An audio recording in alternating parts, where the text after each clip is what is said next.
Hello Tamil traders, good evening. யூஸ்வலாகவே வந்து பார்த்தீங்கன்னா கோல்டு ப்ரைஸஸ் இந்த மாதிரி யுத்த காலகட்டங்களில் வந்து பார்த்தீங்கன்னா இன்க்ரீஸ் ஆகும். ஆனால் இந்த முறை ஈரானுக்கும் இஸ்ரேலுக்கும் யுத்தம் நடக்கும்போது கோல்டு ப்ரைஸஸ் வந்து குறைஞ்சிட்ருக்கு. அது எதனாலன்னு சொல்லிட்டு நம்ம எல்லாருக்குமே ஒரு சந்தேகம் இருக்கும். அதை பற்றி டீட்டெயிலாக அந்த வீடியோவில் பேசுவோம். அண்ட் அது மட்டும் இல்லாமல் இந்த ஈரான் இஸ்ரேல் போரில் வந்து பார்த்தீங்கன்னா புதுசாக என்ன டெவலப்மெண்ட்ஸ் வந்திருக்குன்றதை பற்றி பேசுவோம். அண்ட் ஈரான் வந்து அவங்களோட அடுத்த சுப்ரீம் லீடரை வந்து அனௌன்ஸ் பண்ணிட்டாங்க. அண்ட் அதுக்கு ட்ரம்ப் சில ஸ்டேட்மெண்ட் பண்ணியிருக்காரு, புட்டின் சில ஸ்டேட்மெண்ட் பண்ணியிருக்காரு. அதை பற்றி டீட்டெயிலாக அந்த வீடியோவில் பேசுவோம். அண்ட் இன்டர்நேஷனல் மார்க்கெட் எப்படி ரியாக்ட் பண்ணிச்சு, அண்ட் இன்றைக்கி நம்மளோட மார்க்கெட்டில் என்ன மாதிரியான ரியாக்ஷன் இருந்ததுன்ற பற்றி பார்ப்போம். அண்ட் அது மட்டும் இல்லாமல் சில ஸ்டாக் ஸ்பெசிஃபிக் நியூஸ் இருக்குது, சில டிஃபென்ஸ் கம்பெனி அப்புறம் சுகர் கம்பெனிஸ் பற்றின நியூஸ் இருக்குது. அதை பற்றி டீட்டெயிலாக இந்த வீடியோவில் பார்ப்போம். அண்ட் வழக்கம் போல இந்த எல்லா டாப்பிக்கான டைம் ஸ்டாம்பும் கீழே டிஸ்கிரிப்ஷனில் இருக்குது. நீங்கள் அதை கிளிக் பண்ணிங்கன்னா உங்களுக்கு தேவையான உங்களுக்கு இன்ட்ரெஸ்டடான டாப்பிக்கை பார்த்துக்கலாம். இப்போ வீடியோக்குள்ளே போகலாம். யூஸ்வலாக வந்து பார்த்தீங்கன்னா எல்லா இன்வெஸ்டர்ஸும் அவங்களோட போர்ட்ஃபோலியோவில் ஒரு பார்ட்டை வந்து பார்த்தீங்கன்னா கோல்டுக்கு அலோகேட் பண்ணுவாங்க. அதாவது 10% 15%. இதுக்கு காரணம் என்னென்னா ஜியோ பொலிட்டிக்கல் அன்சர்டினிட்டியோ இல்லை ஷேர் மார்க்கெட் விழும்போதோ கோல்டு வந்து பார்த்தீங்கன்னா ஒரு பஃபர் மாதிரி செயல்படும். அதாவது மார்க்கெட் பெரிய அளவில் விழும்போது கோல்டு ப்ரைஸஸ் இன்க்ரீஸ் ஆகி ஓவரால் போர்ட்ஃபோலியோ லாஸ் வந்து பார்த்தீங்கன்னா ஓரளவுக்கு காம்பன்சேட் பண்ணுன்றதுனால தான். ஆனால் இது வந்து பார்த்தீங்கன்னா பாஸ்ட்டில் வந்து நடந்திருக்கு. ஆனால் இந்த முறை நடக்கலை. காரணம் என்னென்னா இந்த இஸ்ரேல் ஈரான் பிரச்சனை காரணமாக ஃபஸ்ட்டு வந்து அவங்க ஸ்ட்ரெயிட் ஆஃப் ஹார்மஸை வந்து க்ளோஸ் பண்ணாங்க. ஈரான் வந்து ஸ்ட்ரெயிட் ஆஃப் ஹார்மஸில் எண்ணெய் கப்பல்கள் போனால் நாங்கள் அடிப்போம், எண்ணெய் கப்பல் இல்லை எந்த கப்பல் போனாலும் நாங்கள் அடிப்போம்னு சொல்கிறாங்க. ஸோ இதன் காரணமாக வந்து பார்த்திங்கன்னா மெதுவாக வந்து க்ரூட் ஆயில் ப்ரைஸஸ் $70 $80 சொல்லிட்டு ஏற ஆரம்பிக்குது. அண்ட் அதுக்கப்புறம் வந்து பார்த்திங்கன்னா இந்த வீக்கெண்டில் இஸ்ரேலும் அமெரிக்காவும் சேர்ந்து ஈரானோட எண்ணெய் கிடங்குகள் மேலே வந்து பார்த்திங்கன்னா தாக்குதல் நடத்தியிருக்காங்க. இதன் காரணமாக பெரிய அளவில் வந்து பார்த்திங்கன்னா ஒரு பதட்டம் வந்து நிலவ ஆரம்பிச்சிது. காரணம் என்னென்னா இவங்க வந்து எண்ணெய் கிடங்குகள் மேலே அடிச்சிட்டாங்களா, பதிலுக்கு ஈரான் வந்து சவுதி அராம்கோ மேலேயோ இல்லை மற்ற எண்ணெய் கிடங்குகள் மேலே வந்து அடிச்சிட்டாங்கன்னா மிகப்பெரிய க்ரூட் ஆயில் தட்டுப்பாடு வரதுக்கு வாய்ப்பு இருக்குன்னு சொல்லிட்டு இன்றைக்கி வந்து காலையில் மார்க்கெட் 4:30 மணிக்கு ஓப்பன் ஆகும்போது, விடியற் காலையில் ஓப்பன் ஆகும்போது க்ரூட் ஆயில் ப்ரைஸஸ் வந்து ஏற ஆரம்பிக்குது. ஒரு ஸ்டேஜில் க்ரூட் ஆயில் ப்ரைஸஸ் ஒரே நாளில் 25% ஏறுது. சரி பிரவீன், க்ரூட் ஆயில் ப்ரைஸஸ் வந்து 25% ஏறிச்சு, அதுக்கும் கோல்டு ப்ரைஸஸ் விழுறதுக்கும் என்ன காரணம், என்ன சம்மந்தம் இருக்குது அப்படின்னு நீங்கள் கேட்டிங்கன்னா, க்ரூட் ஆயிலோட விலை அதிகமாகும் போது அது வந்து அப்படியே வந்து பார்த்திங்கன்னா பெட்ரோல், டீசல், நேச்சுரல் கேஸ், நம்ம வீட்டுக்கு யூஸ் பண்ணுற எல்பிஜி இது எல்லாத்துலேயும் வந்து பார்த்திங்கன்னா ரிஃப்ளெக்ட் ஆகும். நாம் கூட வந்து வெள்ளிக்கிழமை வீடியோவில் பேசியிருந்தோம், கேஸ் தட்டுப்பாடு வரதுக்கு வாய்ப்பு இருக்குது, அதனால் வந்து டொமஸ்டிக் கேஸ் வந்து பார்த்திங்கன்னா கிடைக்கிற மாதிரி ஏற்பாடு பண்ணிக்கோங்கன்னு சொல்லிட்டு கவர்மெண்ட் வந்து இந்த ஆயில் ரெஃபைனரிஸ்க்கு வந்து பார்த்திங்கன்னா ஒரு ஸ்டேட்மெண்ட் கொடுத்துருக்காங்கன்னு சொல்லிட்டு பார்த்தோம். அண்ட் அதை தொடர்ந்து சனிக்கிழமை வந்து பார்த்திங்கன்னா எல்பிஜி கேஸோட விலை வந்து பார்த்திங்கன்னா ஒரு சிலிண்டருக்கு ₹60 அளவுக்கு இன்க்ரீஸ் பண்ணிட்டாங்க. ஸோ இப்படி வந்து பார்த்திங்கன்னா பெட்ரோல், டீசல், கேஸ் மேலே வந்து விலை ஏற்றும்போது அது வந்து பார்த்திங்கன்னா மற்ற பொருட்களோட விலையும் வந்து பார்த்திங்கன்னா இன்க்ரீஸ் பண்ணும். இப்படி ஓவராலாக வந்து பார்த்திங்கன்னா இன்ஃப்ளேஷன் அதிகமாகும் போது சென்ட்ரல் பேங்க்ஸ், நம்மளோட ரிசர்வ் பேங்காக இருக்கட்டும், அமெரிக்காவோட ஃபெடரல் ரிசர்வாக இருக்கட்டும், யூரோப்பியன் சென்ட்ரல் பேங்காக இருக்கட்டும், இல்லை உலகம் ஃபுல்லாக இருக்கிற எல்லா சென்ட்ரல் பேங்க்ஸும் என்ன பண்ணுன்னா இன்ஃப்ளேஷனை கம்மி பண்ணுன்றதுக்காக இன்ட்ரெஸ்ட் ரேட்டை வந்து அதிகப்படுத்துவாங்க. இன்ட்ரெஸ்ட் ரேட் அவங்க அதிகப்படுத்தினாங்கன்னா அப்போ கரன்சி வந்து ஸ்ட்ராங்காக ஆரம்பிக்கும். கரன்சி ஸ்ட்ராங் ஆச்சுன்னா அது கோல்டுக்கு நெகட்டிவான விஷயம் அண்ட் ஷேர் மார்க்கெட்டுக்கு நெகட்டிவான விஷயம். ஏன்னா நான் வந்து பேங்க்கில் டெபாசிட் போட்டாலே எனக்கு நல்ல வட்டி கிடைக்கும் போது நான் ரிஸ்க் எடுத்து ஷேர் மார்க்கெட்டில் இன்வெஸ்ட் பண்ண மாட்டேன். இந்த காரணத்தினால இது வந்து பார்த்திங்கன்னா மற்ற அசட் கிளாஸஸ்க்கு எல்லாம் நெகட்டிவான விஷயம். ஸோ இந்த காரணத்தினால தான் எப்பயுமே போர் காலகட்டங்களில் ஏறுற தங்கத்தோட விலை வந்து பார்த்திங்கன்னா இந்த முறை குறைஞ்சிருக்கு. இது கூட வந்து பார்த்திங்கன்னா சில அடிஷ்னல் ஃபேக்டர்ஸும் இருக்குது. என்னென்னா லாஸ்ட் 1 இயரில் வந்து பார்த்திங்கன்னா கோல்டு ப்ரைஸஸ் வந்து பார்த்திங்கன்னா அப்படியே டபுள் ஆச்சு. சரிங்களா, அந்த காரணத்தினால இப்போ மற்ற அசட் கிளாஸஸ் வந்து பார்த்திங்கன்னா அட்ராக்டிவாக இருக்குன்னு சொல்லிட்டு இன்வெஸ்டர்ஸ் வந்து பணத்தை மாற்றுறதுக்கு வாய்ப்பு இருக்குது. அண்ட் ட்ரேடர்ஸை பொறுத்தவரையும் வந்து பார்த்திங்கன்னா இப்போதைக்கு கோல்டில் ட்ரேட் பண்ணுறதை விட நம்ம வந்து க்ரூட் ஆயிலில் ட்ரேட் பண்ணால் நம்மளுக்கு நல்ல லாபம் வரும் அப்படின்றதுனாலையும் கோல்டுலேருந்து பார்த்திங்கன்னா ஒரு ஷிஃப்ட் வந்து பார்க்கப்படுது. இந்த காரணத்தினால தான் கோல்டு ப்ரைஸஸ் வந்து விழுந்திருக்கு. அண்ட் இந்த பிரச்சனையெல்லாம் முடிஞ்சதுக்கப்புறம் கோல்டு ப்ரைஸஸ் ஏறுமான்னு கேட்டிங்கன்னா இந்த பிரச்சனையெல்லாம் முடிஞ்சதுக்கப்புறம் கோல்டு ப்ரைஸஸ் விழுறதுக்கும் வாய்ப்பு இருக்குது. காரணம் என்னென்னா யூஸ்வலாக வந்து போர்கள் முடியும் போது, அதாவது லாஸ்ட் இயர் வந்து பார்த்திங்கன்னா அந்த 12 நாள் யுத்தத்தை பற்றி நம்ம ஒரு வீடியோ போட்டிருந்தோம்.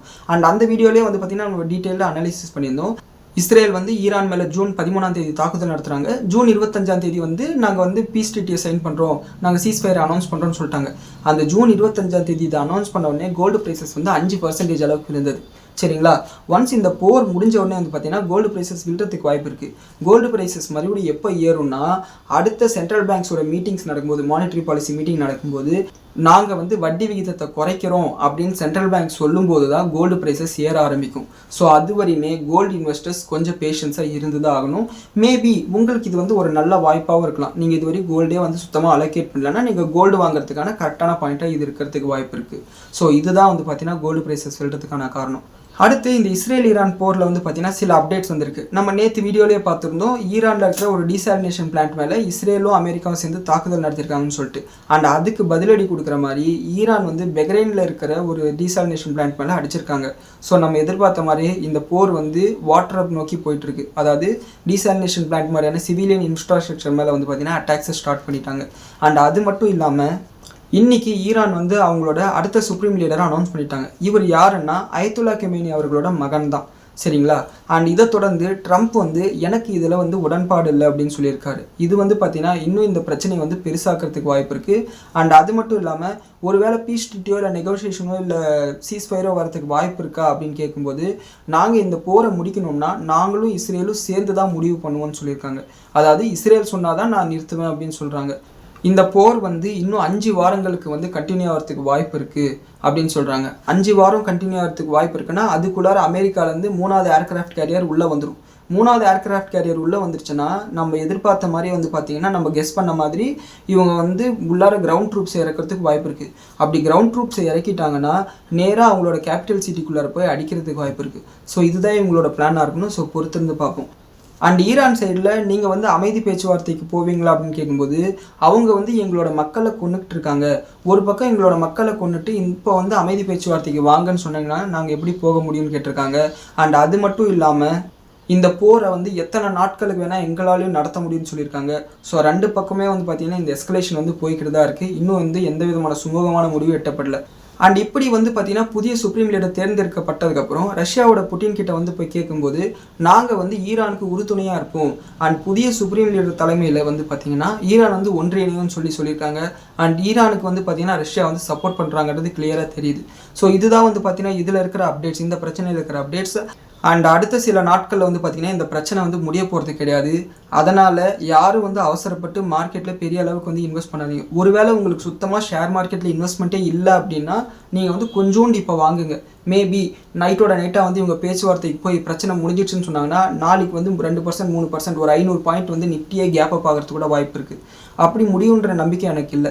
காரணம் என்னென்னா நான் என்ன நினச்சேன்னா இந்த சனிக்கிழமை வந்து பார்த்திங்கன்னா இவங்க வந்து எண்ணெய் கிடங்கு மேலே அட்டாக் பண்ணாங்களே அதுக்கு முன்னாடி வரையும் வந்து பார்த்திங்கன்னா அமைதி பேச்சுவார்த்தை வந்துடும், எப்படி இருந்தாலும் பார்த்திங்கன்னா பீஸ் ட்ரீட்டி சைன் பண்ணிடுவாங்கன்னு தான் எதிர்பார்த்தேன்.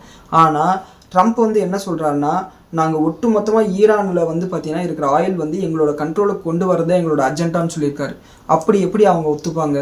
ஸோ அதனால் வந்து பார்த்திங்கன்னா இந்த ப்ரவர் வந்து பார்த்திங்கன்னா சாமானியமாக முடிய போகிறது கிடையாது. ஸோ பொறுத்திருந்து பார்ப்போம். அண்ட் இப்படி வந்து பார்த்திங்கன்னா க்ரூட் ஆயிலோட விலை ஏறின உடனே உலகம் ஃபுல்லாக வந்து பார்த்திங்கன்னா ஒரு பேனிக் வருது. அண்ட் இதனோட விளைவாக வந்து பார்த்திங்கன்னா இன்றைக்கி காலையில் கொரியன் இண்டெக்ஸான காஸ்பி வந்து பார்த்திங்கன்னா 7-8% அளவுக்கு விழுது. லோயர் சர்க்யூட் டச் ஆகிட்டு கொஞ்சம் நேரத்துக்கு வந்து ட்ரேடிங் ஆல்ட் பண்ணுறாங்க. அண்ட் அதுக்கப்புறம் வந்து பார்த்திங்கன்னா லேட்டரானா வந்து 6% அளவுக்கு நெகட்டிவாக முடியுது. அண்ட் ஜாப்பனீஸ் நிக்கியோ வந்து பார்த்திங்கன்னா 6-7% அளவுக்கு நெகட்டிவாக இருக்குது. அண்ட் லேட்டரானா அது ரிகவர் ஆகி 2.5% அளவுக்கு நெகட்டிவாக முடிஞ்சிருக்கு. அண்ட் யூரோப்பியன் மார்க்கெட்ஸ் வந்து மத்தியானமாக ஓப்பன் ஆகும்போது பார்த்தீங்கன்னா டாக்ஸ் வந்து பார்த்தீங்கன்னா 2.5%, எஃப்டிஎஸ்சி வந்து பார்த்தீங்கன்னா 1.25%, சிஎஸ்சி வந்து பார்த்தீங்கன்னா 2.42% நெகட்டிவாக முடிஞ்சிருக்கு. ஸோ இந்த மாதிரி மேஜர் இண்டஸ்ட்ரீஸ் எல்லாமே நெகட்டிவாக முடிஞ்சது. அண்ட் நம்மளோட மார்க்கெட்டுக்கு வந்தோம்னா, நம்மளோட மார்க்கெட் அனாலிசிஸ்க்கு வந்தோம்னா இன்றைக்கி காலையில் நம்மளோட நிஃப்டி வந்து பார்த்தீங்கன்னா 600 பாயிண்ட் அளவுக்கு கேப் டவுனாக ஓப்பன் ஆச்சு. அண்ட் அங்கேருந்து பார்த்தீங்கன்னா இன்னொரு 150 பாயிண்ட் விழுந்தது. அண்ட் நாள் ஃபுல்லாகவே வந்து பார்த்தீங்கன்னா ஒரு கன்சாலிடேஷனாக தான் இருந்தது.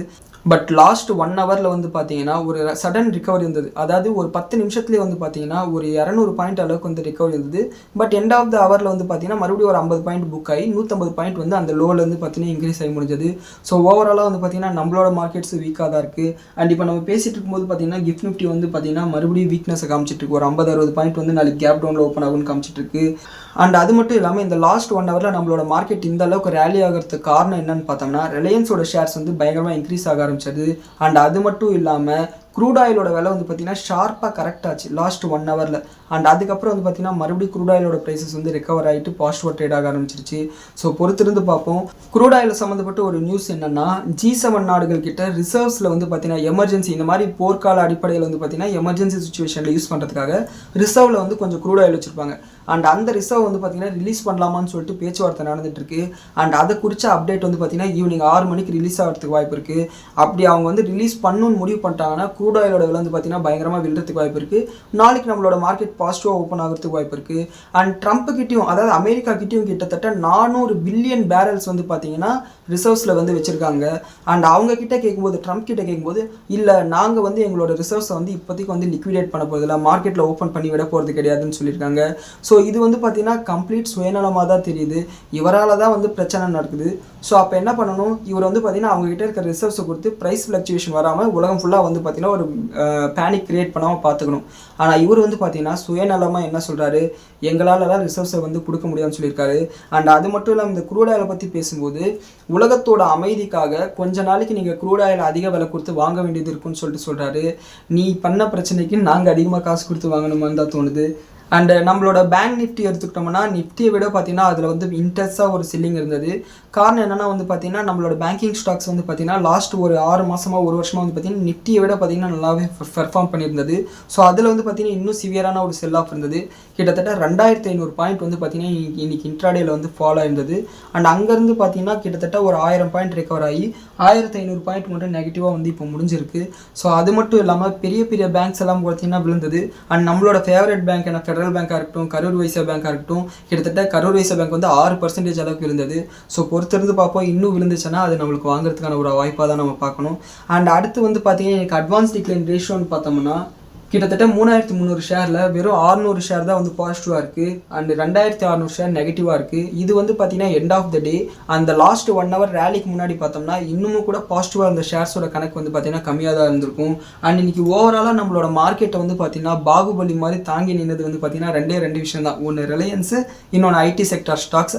ஐடி இண்டெக்ஸ் வந்து பார்த்தீங்கன்னா பெரிய அளவில் விழலை. காரணம் என்னென்னா போன மாதம் ஃபுல்லாக வந்து பார்த்தீங்கன்னா ஐடி ஸ்டாக்ஸை தான் அடிச்சிருந்தாங்க. ஸோ இன்றைக்கி வந்து பார்த்தீங்கன்னா ஐடி இண்டெக்ஸ் மேலே வந்து பார்த்தீங்கன்னா பெரிய ப்ரெஷர் இல்லை. காரணம் என்னன்னா இந்த க்ரூட் ஆயிலோட விலை ஏறுறதுனால வந்து பார்த்தீங்கன்னா ஐடி இண்டெக்ஸ் வந்து டைரக்டான இம்பாக்ட் எதுவும் இல்லை. ஆனால் ஓவராலாக பொருளாதாரமே, உலக பொருளாதாரமே வந்து அடிப்படும் போது ஐடி இண்டெக்ஸ் வந்து பார்த்தீங்கன்னா பாதிக்கிறதுக்கு வாய்ப்பு இருக்குது. ஆனால் ஐடி இண்டெக்ஸ் வந்து ஏற்கனவே வந்து பயங்கர டிஸ்கவுண்ட்டில் இருக்கிறதுனால இந்த இம்பாக்ட் வந்து பார்த்தீங்கன்னா அதில் வந்து பெருசாக பார்க்க முடியல. அண்ட் அது மட்டும் இல்லாமல் ஃபார்மா இண்டெக்ஸ் வந்து பார்த்தீங்கன்னா மைல்டு நெகட்டிவாக இருக்குது. ஃபார்மா இண்டெக்ஸ் வந்து ஆக்சுவலாக வந்து ஒரு டிஃபென்சிவ் ஸ்டாக். ஆனால் இந்த ஷிப்மெண்ட் பிரச்சனையில், அதாவது இந்த க்ரூட் ஆயில் பிரச்சனையில், இந்த ஸ்டேட் ஆஃப் ஹார்மஸ் பிரச்சனையில் எல்லா கார்கோ ஷிப்ஸும் வந்து பார்த்தீங்கன்னா அவங்களோட டிரான்சிட் காஸ்ட் வந்து அதிகப்படுத்திட்டாங்க. அதனோட விளைவாக வந்து பார்த்தீங்கன்னா ஃபார்மா கம்பெனிஸ்க்கு வந்து பார்த்தீங்கன்னா ஒரு ஷிப்மெண்ட்டுக்கு $8000 வரை அதிகமான விலை கொடுத்து போகிற மாதிரி இருக்குது. $8000 கிட்டத்தட்ட 7 லட்சம் ரூபாய் அதிகமாக ஒரு ஷிப்மெண்ட்டுக்கு வந்து அவங்க அதிகமாக கொடுக்கணும். ஸோ இது வந்து பார்த்தீங்கன்னா அவங்களோட ஆப்ரேட்டிங் ப்ராஃபிட்டபிலிட்டி மேலே வந்து டைரெக்டான ஒரு இம்பாக்ட் இருக்குன்றக்காரதுனால ஃபார்மா இண்டெக்ஸும் வந்து பார்த்தீங்கன்னா இன்றைக்கி நெகட்டிவாக தான் இருந்தது. அண்ட் கோல்டு ப்ரைஸஸ் வந்து பார்த்தீங்கன்னா நம்ம ஏற்கனவே டிஸ்கஸ் பண்ணிட்டோம். கோல்டு ப்ரைஸஸ் வந்து பார்த்தீங்கன்னா இன்டர்நேஷனல் மார்க்கெட்டில் 1.25% அளவுக்கு விழுந்திருந்தது. ஆனால் நம்மளோட மார்க்கெட்டில் வந்து பார்த்தீங்கன்னா 1% கீழே தான் விழுந்திருந்தது. காரணம் என்னென்னா நம்மளோட ருப்பி வந்து பார்த்தீங்கன்னா பயங்கரமாக டிப்ரிஷியேட்டாக இருக்குது டாலரை கம்பேர் பண்ணும்போது. அண்ட் அதனோட விளைவாக வந்து பார்த்தீங்கன்னா என்னதான் கோல்டு ப்ரைஸஸ் வந்து அங்கே விழுந்திருந்தாலும் அதுக்கு ஈக்குவலாக நம்மளோட ருப்பி விழுந்ததுனால கோல்டு ப்ரைஸஸோட ஃபால் வந்து நம்மளோட இந்தியாவில் வந்து கம்மியாக இருக்குது. அண்ட் நம்மளோட ருப்பி வந்து பார்த்தீங்கன்னா ஆல் டைம் லோவை டச் பண்ணிடுச்சுன்னு தான் சொல்லணும். அதாவது $1 நம்ம இப்போ வாங்கணும்னா $92.30 கொடுத்து வாங்கணும். இது வந்து பார்த்தீங்கன்னா கிளியராக க்ரூட் ஆயிலோட விலை ஏறினதுனால நம்மளோட கரன்சி வந்து வீக்கர் ஆயிருக்கு. ஸோ பொறுத்திருந்து பார்ப்போம். க்ரூட் ஆயிலோட விலை வந்து இதே மாதிரி சஸ்டெயின் ஆச்சுன்னா நம்மளோட ருப்பி வந்து பார்த்தீங்கன்னா $94 பொறுத்து கூட வாய்ப்பு இருக்குது. ஸோ என்ன நடக்குதுன்னு பார்ப்போம். அண்ட் எஃப்ஐஐஸ் பொசிஷனுக்கு வந்தோம்னா எஃப்ஐஐஸ் வந்து வெள்ளிக்கிழமையே விற்றுருந்தாங்க கேஷ் மார்க்கெட்டில். அண்ட் அவங்களோட இண்டெக்ஸ் ஓப்பன் இன்ட்ரெஸ்ட் வந்து கால்குலேட் பண்ணோம்னா 87% வந்து ஷார்ட் பொசிஷன்ஸ் மெயின்டைன் பண்ணிட்டு இருக்காங்க. அவங்க தெளிவாக இருக்காங்க, மார்க்கெட் விழுந்தாலே எங்களுக்கு பிரச்சனை இல்லை, நாங்கள் ஷார்ட் பொசிஷன்ஸ் வச்சுக்கிறோம்னு சொல்லிட்டு. நம்மள மாதிரி சின்ன சின்ன இன்வெஸ்டர்ஸ் தான் வந்து பார்த்தீங்கன்னா பாதிக்கப்படுறோம். அண்ட் அடுத்து ஸ்டாக் ஸ்பெசிஃபிக் நியூஸ்ன்னு வந்தோம்னா டிமார்ட் வந்து பார்த்தீங்கன்னா புதுசாக 6 கடைகளை வந்து திறந்திருக்காங்க. அண்ட் இப்போ வந்து அவங்களோட டோட்டல் ஷாப்ஸ் வந்து பார்த்தீங்கன்னா 460 கடைகளாக இருக்குது. அவங்க வந்து பார்த்தீங்கன்னா ரொம்ப ஸ்லோவாக க்ரோ ஆனாலும் கரெக்டாக க்ரோ ஆகிட்டு இருக்காங்க. ஒரு ஸ்டேஜில் வந்து பார்த்தீங்கன்னா அவங்க 1000 கடைகளை கூட தாண்டிடுவாங்க. ஸோ லாங் டேர்ம்க்கு யாராவது டிமார்ட்டில் இன்வெஸ்ட் பண்ணுறீங்கன்னா இதை வந்து நோட் பண்ணிக்கோங்க. அடுத்தது வந்து பார்த்தீங்கன்னா டெக் மகேந்திராவில் நேற்று இன்டர்நெட்டில் ஃபுல்லாகவே வந்து பார்த்தீங்கன்னா லாஸ்ட் ஒரு 2-3 நாளாகவே வந்து பார்த்தீங்கன்னா ஒரு ரூமர் வந்து போயிட்டு இருந்தது. அதாவது நிறைய எம்ப்ளாயிஸ் வந்து பார்த்தீங்கன்னா பெஞ்சில் சும்மா உக்காந்துட்டு இருக்காங்க எந்த விதமான புது ஆர்டர்ஸ் இல்லாமல். அதனால் இவங்களெல்லாம் வந்து பார்த்தீங்கன்னா வேலையிலேருந்து அனுப்புறதுக்கு வாய்ப்பு இருக்குன்னு சொல்லிட்டு ஒரு ரூமர் போயிட்டு இருந்தது. அண்ட் அந்த ரூமர் வந்து பார்த்தீங்கன்னா இன்னைக்கு கம்பெனி கிளாரிஃபை பண்ணியிருக்காங்க. அந்த மாதிரி வந்து எங்களுக்கு எந்த விதமான ஐடியாவும் இல்லை, நாங்கள் லே ஆஃப் பண்ணுற மாதிரி எந்த விதமான ஐடியாவும் எங்களுக்கு இல்லைன்னு சொல்லியிருக்காங்க. ஸோ இது வந்து பார்த்தீங்கன்னா டெக் மகேந்திரா இன்வெஸ்டர்ஸ் அப்புறம் டெக் மகேந்திரா வேலை செய்கிறவங்க வந்து நோட் பண்ணிக்கோங்க. அடுத்து வந்து பார்த்தீங்கன்னா சுகர் கம்பெனி ஷேர்ஸ் எல்லாம் வந்து பார்த்தீங்கன்னா இன்றைக்கி பயங்கரமாக ரேலி ஆச்சு. பல்ராம்பூர் சீனியாக இருக்கட்டும், பிராஜ் இண்டஸ்ட்ரீஸாக இருக்கட்டும், எல்லாமே வந்து பார்த்தீங்கன்னா பயங்கரமாக ரேலி ஆச்சு. காரணம் என்னென்னா அமெரிக்காவில் சுகரோட ப்ரைஸஸ் வந்து பார்த்தீங்கன்னா கிட்டத்தட்ட 4% அளவுக்கு இன்க்ரீஸ் ஆயிருக்கு. அண்ட் அது அது மட்டும் இல்லாமல் நம்மளோட ஏப்ரல் மாதத்துலேருந்து பார்த்தீங்கன்னா எத்தனால் பிளெண்டிங்கை வந்து பார்த்தீங்கன்னா 20% அளவுக்கு இன்க்ரீஸ் பண்ண போகிறதா சொல்லியிருக்காங்க. ஸோ இயல்பாகவே வந்து பார்த்தீங்கன்னா சுகரோட தேவை அதிகமாக இருக்கும் அப்படின்றதுனாலையும் அண்ட் எத்தனாலுக்காக வந்து பார்த்தீங்கன்னா இந்த கம்பெனிஸில் வந்து பார்த்தீங்கன்னா நிறைய பிஸ்னஸ் வரும்ன்ற காரணத்தினாலே உங்களோட ஷேர் ப்ரைஸ் வந்து இன்க்ரீஸ் ஆயிருக்கு. அது மட்டும் இல்லாமல் க்ரூட் ஆயில் ப்ரைஸஸ் இந்த அளவுக்கு இன்க்ரீஸ் ஆனதுனால எத்தனால் பிளெண்டிங்கோட அளவு இன்க்ரீஸ் ஆகிறதுக்கு வாய்ப்பு இருக்குன்னு சொல்லிட்டு சுகர் கம்பெனி ஷேர்ஸ்லாம் வந்து பார்த்தீங்கன்னா இன்றைக்கி பாசிட்டிவாக ரியாக்ட் ஆயிருக்கு. அண்ட் டிஃபென்ஸ் கம்பெனி ஷேர்ஸ் வந்து பார்த்தீங்கன்னா இன்றைக்கி ஆக்சுவலாக வந்து நெகட்டிவாக இருக்குது. காரணம் என்னென்னா வந்து பார்த்தீங்கன்னா வெள்ளிக்கிழமை வந்து பார்த்தீங்கன்னா பயங்கரமாக ரேலி ஆச்சு. அண்ட் அதுலேருந்து பார்த்தீங்கன்னா ப்ராஃபிட் புக் ஆயிருக்குன்னு சொல்லிட்டு தான் நம்ம பார்க்கணும். அண்ட் நம்ம ஏற்கனவே சொன்ன மாதிரி வந்து பார்த்தீங்கன்னா கேவிபியாக இருக்கட்டும், கரூர் வைசியா பேங்காக இருக்கட்டும், ஃபெடரல் பேங்காக இருக்கட்டும் நல்லா விழுந்திருக்கு. இன்னும் விழட்டும், மெதுவாக வந்து அக்குமுலேட் பண்ணுவோம். அண்ட் மணப்புரம் ஷேர்ஸ் வந்து பார்த்தீங்கன்னா 250 ரூபாய் கீழே இன்றைக்கி ஒரு பாயிண்ட் ஆஃப் டைமில் ட்ரேட் ஆச்சு. அண்ட் எண்ட் ஆஃப் த டேல வந்து பார்த்தீங்கன்னா கொஞ்சம் ரெக்கவர் ஆகி பாசிட்டிவாக ட்ரேட் ஆயிருக்கு. ஸோ பொறுத்திருந்து பார்ப்போம், மணப்புறம்லேயே நம்மளுக்கு ஒரு சான்ஸ் கிடைக்கிறதுக்கு வாய்ப்பு இருக்குது. ஸோ இதுதான் வந்து பார்த்தீங்கன்னா இன்றைக்கி மார்க்கெட் அனாலிசிஸ். அண்ட் இந்த வீடியோவில் உள்ள தகவல்கள் வந்து உங்களுக்கு யூஸ்ஃபுல்லாக இருந்திருக்குன்னு சொல்லிட்டு நான் நம்புகிறேன். ஒன்ஸ் எஃப்ஐஐ டேட்டா வந்து ரிலீஸ் ஆனவுடனே வந்து பார்த்தீங்கன்னா கீழே கமெண்ட் செக்ஷனில் கொடுக்குறேன். அண்ட் நம்மளோட வாட்ஸ்அப் சேனலுக்கான லிங்க்கும் வந்து பார்த்தீங்கன்னா ஃபஸ்ட் கமெண்ட்டில் கொடுக்குறேன். நீங்கள் யாராவது ஷேர் மார்க்கெட்டில் சீரியஸாக இன்வெஸ்ட் பண்ணுறீங்கன்னா உங்களுக்கு செய்திகளை வந்து உடனுக்குடனே தெரிஞ்சுக்கணுன்னா அந்த சேனலில் வந்து ஜாயின் பண்ணிக்கோங்க. ஏன்னா வந்து பார்த்தீங்கன்னா நான் வேலையில் இருக்கும்போது வந்து பார்த்தீங்கன்னா வீடியோஸ் எல்லாம் ரெடி பண்ண முடியாது. அந்த நேரத்தில் வந்து பார்த்தீங்கன்னா நான் ஜஸ்ட் வாட்ஸ்அப் ஓப்பன் பண்ணி இதுதான் விஷயம்னு சொல்லிட்டு நான் மெசேஜ் பண்ணிடுவேன். ஸோ அதை தெரிஞ்சுக்கணுன்னா நீங்கள் நம்ம சேனலில் ஜாயின் பண்ணிக்கோங்க. நன்றி, வணக்கம்.